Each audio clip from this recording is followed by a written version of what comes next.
Lotus reality and agro farming వారు premium farm land projects మన పొలం ఫేజ్ 1, 2 మరియు 3 కంప్లీట్ చేసుకొని మన పొలం phase 4 Wasar village at Narayana Khed లో ఆగస్టు 15 ఇండిపెండెన్స్ డే రోజు గ్రాండ్ లాంచ్ చేయడం జరుగుతోంది. లాంచింగ్ మరియు ఇండిపెండెన్స్ డే సందర్భంగా 5 గుంటాస్ ల్యాండ్ అవుట్ రేట్ లో బుక్ చేసుకున్న వారికి 1,50,000 రూపాయల డిస్కౌంట్ తో పాటు 2 గ్రాముల గోల్డ్ ఫ్రీగా ఇస్తున్నారు. పూర్తి వివరాలకు సంప్రదించండి. 2024 సంవత్సరము అక్టోబర్ నెల లోపల మీనరాశిలో జన్మించినటువంటి వారికి గోచార ఫలితాలు ఎలా ఉన్నాయో తెలుసుకుందాం. మీనరాశి వారికి ఈ అక్టోబర్ మాసంలో గ్రహస్థితి సూర్యుడు సప్తమ అష్టమ స్థానాలలో సంచరిస్తున్నాడు. అంటే సూర్య భగవానుడు ప్రతికూలంగా ఉన్నాడు. సూర్యుడి యొక్క ఎఫెక్ట్ చాలా ఉంటుంది. అనుకూలమైనటువంటి స్థానంలో సూర్యుడు ఉండడము మనకు ఒక 1000 ఏనుగుల బలాన్ని ఇస్తుంది. సప్తమ అష్టమ స్థానం ప్రతికూలమైనటువంటి స్థానం గనక ఆరోగ్య విషయం లోపల జాగ్రత్తలు తీసుకోవాలి. అంగారకుడు కూడాను 4, 5 స్థానాలలో సంచరిస్తున్నాడు. అంటే చతుర్థ పంచమ స్థానాలలో సంచరిస్తున్నాడు. అంగారకుడు కూడా ప్రతికూలంగా ఉన్నాడు. తర్వాత బుధుడు అష్టమ భాగ్య స్థానాల్లో సంచరిస్తున్నాడు, అనుకూలంగా ఉన్నాడు. గురువు తృతీయ స్థానంలో బాధక స్థానంలో సంచరిస్తున్నాడు, గురువు యొక్క ప్రభావం ఉంది. ఇక శుక్రుడు 8, 9 స్థానాలలో సంచరిస్తున్నాడు. బుధుడు సప్తమ అష్టమ స్థానాలలో సంచరిస్తున్నాడు, అనుకూలంగా ఉన్నారు. శనీశ్వరుడు ద్వాదశ స్థానంలో ప్రతికూలంగా ఉన్నాడు. మీనరాశి వారికి ఏల్నాడు శని ప్రారంభ దశలో ఉన్నాడు. ఈ మాసంలో ద్వాదశ స్థానంలో ఉంటున్నాడు. కేతువు సప్తమ స్థానంలో ఉన్నాడు. ఈ విధంగా గ్రహస్థితి ఉంది. అయితే ముఖ్యమైనటువంటి గ్రహాలు, ప్రధానమైనటువంటి గ్రహాలు, మాసవారీ ఫలితం పైన ప్రభావాన్ని చూపించేటువంటి గ్రహాలు కూడాను ప్రతికూలంగానే ఉన్నాయి, అనానుకూలంగా ఉన్నాయి ఈ మాసంలో. కాబట్టి ఈ నెల లోపల మనకు ప్రతికూల ఫలితాలే ఎక్కువగా ఉండే సూచనలు కనబడుతున్నాయి. అయితే మనం ఏం చేయాలి? ఇలాంటి గ్రహస్థితి ఉన్నప్పుడు నిర్ణయాలు తీసుకునేటప్పుడు జాగ్రత్త పడాలి. పెద్దవారి యొక్క సలహాలు తీసుకోవాలి. ఏ విషయాన్నైతే మనం ప్రారంభిస్తున్నామో ఆ విషయానికి రిలేటెడ్ వాళ్ళు ఎవరైతే ఉంటారో,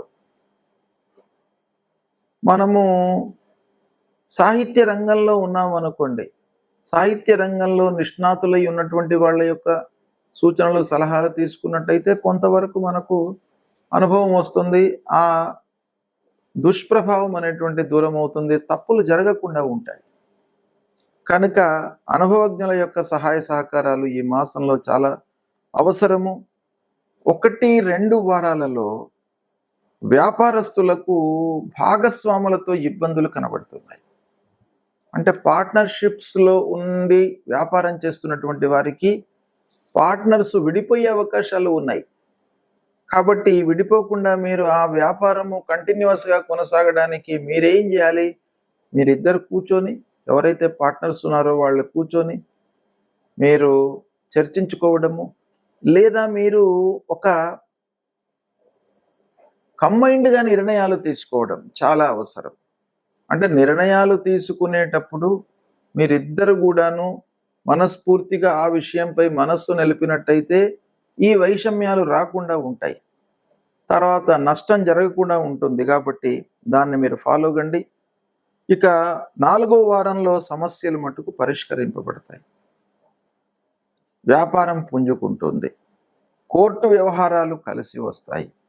అంతకు ముందున్నటువంటి కేసులు అవన్నీ కూడాను మీకు ఈ నెల లోపల మీకు కార్య సాఫల్యము, కోర్టు లోపల మీకు అనుకూలమైనటువంటి తీర్పులు ఉంటాయి. కుటుంబ పెద్దల సహకారం లభిస్తుంది. కుటుంబంలో పెద్దవాళ్ల యొక్క సహకారం మీకు బాగా లభిస్తుంది. ప్రయాణాల మూలకంగా ఖర్చులు తప్పవు, కానీ ప్రయాణాల మూలకంగా పనులు నెరవేరుతాయి. ఉద్యోగస్తులకు ఆఫీసులో తోటి ఉద్యోగులతో మనస్పర్ధలు ఉన్నాయి. కాబట్టి కొంత జాగ్రత్తగా వారితో మీరు హ్యాండిల్ చేసుకోండి. అన్ని విషయాల లోపల కూడాను అనవసరమైన విషయాలు చర్చించకండి. ఏది అవసరమో అంతవరకే వాళ్ళతో మీరు చర్చించి పనులు తీసుకోండి. సహ ఉద్యోగులతో మనకు స్నేహం అనేటువంటిది చాలా బలాన్ని ఇస్తుంది. వాళ్ళతో ప్రతినిత్యం ప్రతి క్షణం కూడాను మనం ఏదో మనస్పర్ధలు, కలహాలు ఇలాంటివన్నీ ఉన్నాయనుకోండి, మనం పనులు చేయలేం. కాబట్టి వాళ్ళతో మీరు సయోధ్యగా ఉండడానికి ప్రయత్నాలు చేసుకోండి. ఇక చిన్న చిన్న ఆరోగ్య సమస్యలు కనబడుతున్నాయి. అన్నదమ్ములు, బంధువులు, జ్ఞాతులు, చిన్ననాటి స్నేహితులు, మిత్రులు వీళ్ళందరితోనూ కూడాను మీరు జాగ్రత్తగా ఉండండి. వైషమ్యాలు కనబడుతున్నాయి. అనవసరమైనటువంటి కలహాలు ముందుకు వస్తాయి. వ్యవసాయదారులకు ఖర్చులు పెరుగుతాయి కనుక వ్యవసాయదారులు కూడాను జాగ్రత్తగా ఉండండి. రాబడి అంతంత మాత్రంగానే ఉంటుంది. అయినప్పటికీ ఖర్చులు మట్టుకు ప్రవాహంలాగా వెళ్ళిపోయే అవకాశాలు ఉన్నాయి. కాబట్టి మీరు ఆదాయ మార్గాలను పెంచుకోవడానిపై మనస్సు నిలపాలి. ఇక పారిశ్రామికవేత్తలకు తరచుగా మిషనరీ రిపేర్లు ముందుకు వచ్చే అవకాశాలు కనబడుతున్నాయి. ప్రారంభించినటువంటి పనులలో బాగా ఆలస్యము, ఆటంకాలు ఇలాంటివి ఎదురవుతాయి. ఇక విద్యార్థుల విషయం ఆలోచించినట్టయితే విద్యార్థులు మంచి సంస్థల లోపల ప్రవేశము లభించడానికి కొంత జాగ్రత్తగా మీ నిర్ణయాలు తీసుకోండి.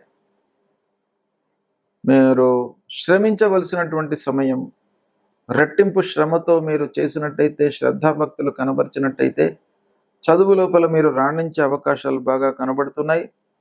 అయితే ఉద్యోగము హైయప్స్తో మీరు జాగ్రత్తగా ఉండండి. ఉద్యోగస్తులు, అధికారులతో. ఇక ఉన్నత విద్యకై చేసేటువంటి ప్రయత్నాలలో ఆటంకాలు కనబడుతున్నాయి. విదేశీ ప్రయాణాలు, విదేశీ యానము, తర్వాత విదేశం లోపల మీరు చదవాలి అనుకునేటువంటి వాళ్ళు కొంత ఆర్థికపరమైనటువంటి సమస్యల మూలకంగా ఆలస్యం కలుగుతుంది. కాబట్టి కొంత జాగ్రత్తగా మీరు ఎఫర్ట్స్ ఎక్కువ పెట్టి ఆలస్యం అవుతుంది అనేటువంటి విషయానికి మీరు ఫిక్స్ అయిపోయి దాన్ని ఎలా అధిగమించాలి అనేటువంటి విషయం పైన మనస్సు నిలపండి. తద్వారా మీకు ఏమవుతుంది, ఇన్ టైం లోపల మీరు వర్క్ చేసుకోవడానికి అవకాశాలు బాగా ఉంటాయి. వృధా ఖర్చుల మూలకంగా పనులు వాయిదా పడేటువంటి అవకాశాలు ఉన్నాయి కనుక మీరు నియంత్రించుకోవాలి. ఖర్చులను నియంత్రించుకోండి. పనులు ఆలస్యంగా జరుగుతాయి కాబట్టి మీరు ఆ పనులు ప్రారంభించే సమయం లోపల చేతిలో డబ్బు లేనట్టయితే మీరు వాటిని కంటిన్యూ చేయలేరు.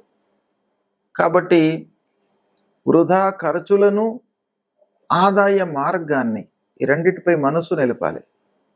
వృధా ఖర్చులు ఎప్పుడైనా కూడాను మనకు మంచిదే. వాటిని కట్టడి చేసుకోవడము, నియంత్రించుకోవడము ఇది ఎవరికైనా కూడాను చాలా మంచి కర్తవ్యము, మంచి పని. అయితే కొన్నిసార్లు మనకు తప్పవు, ఖర్చులు తప్పవు, ఫోర్స్డ్గా మనం చేయవలసి వస్తాయి. అప్పుడు మనం ఏం చేయాలి, ఆదాయాన్ని పెంచుకోవడానికై ప్రయత్నాలు చేయాలి. అదే ఇప్పుడు మీకు అవసరం. ఈ అక్టోబర్ మాసంలో మీనరాశి వారికి ఈ విధంగా ఫలితాలు ఉన్నాయి. మీనరాశి వారికి అయితే గ్రహస్థితి మూలకంగా ఏ గ్రహాలు మనకు ప్రతికూలంగా ఉన్నాయి అనంటే ముఖ్యంగా గురువు, శని. గురువు బాధక స్థానంలో ఉన్నాడు. శనైశ్వరుడు ద్వాదశ స్థానంలో ఏలినాడు శని. కాబట్టి గురువు మూలకంగా మీకు ఇబ్బందులు, బాధలు, మానసిక స్థిరత్వం లేకపోవడము, అనవసరమైనటువంటి ఆలోచనలు ఇలాంటివన్నీ కూడాను జరిగి చివరికి పని లోపల మనము శ్రద్ధ లేకుండా పోతుంది. కాబట్టి గురుప్రీత్యర్థమై దేవానాంచ ఋషీణాంచ గురుం కాంచన సన్నిభం వందనేయం త్రిలోకానాం తం నమామి బృహస్పతిం అనేటువంటి మూలమంత్రాన్ని ప్రతినిత్యం కూడాను జపించుకోండి. గురువులను సందర్శించుకోండి. ఆధ్యాత్మిక గురువుల యొక్క అనుగ్రహాన్ని పొందండి. దక్షిణామూర్తి స్తోత్ర పారాయణం చేసుకోండి. అన్నిటికంటే కూడాను తల్లిదండ్రులను సేవించండి. తల్లిదండ్రులు మీకు ప్రథమ గురువులు కాబట్టి వారిని సేవించినట్టయితే మీకు చాలా విషయాలలో మంచి జరుగుతుంది. ఆ గురు భగవానుడి యొక్క అనుగ్రహం లభిస్తుంది. శనేశ్వరుడు విషయమై ఆంజనేయ స్వామి దేవాలయానికి వెళ్ళండి. మనోజవం మారుతతుల్య వేగం జితేంద్రియం బుద్ధిమతాం వరిష్టం వాతాత్మజం వానరయూత ముఖ్యం శ్రీరామదూతం శిరసా నమామి అనేటువంటి మూలమంత్రాన్ని చదువుతూ మీరు ప్రతినిత్యం కూడాను దైవ దర్శనం చేసుకోండి. ఇలాంటి పరిహారాలు మీరు చేసుకున్నట్టయితే ఏల్నాటి శని ప్రభావము తగ్గుతుంది, గురు ప్రభావము తగ్గుతుంది. సూర్య నమస్కారాలు చేసుకోండి. సుబ్రహ్మణ్య స్వామి దేవాలయానికి వెళ్ళండి. ఇవన్నీ కూడాను ఏకకాలంలో చేసినట్టయితే మీకు సమయం సరిపోదు. కనుక ఒక్కొక్క వారము ఒక్కొక్క భగవంతుడిపై మనస్సు నిలపండి.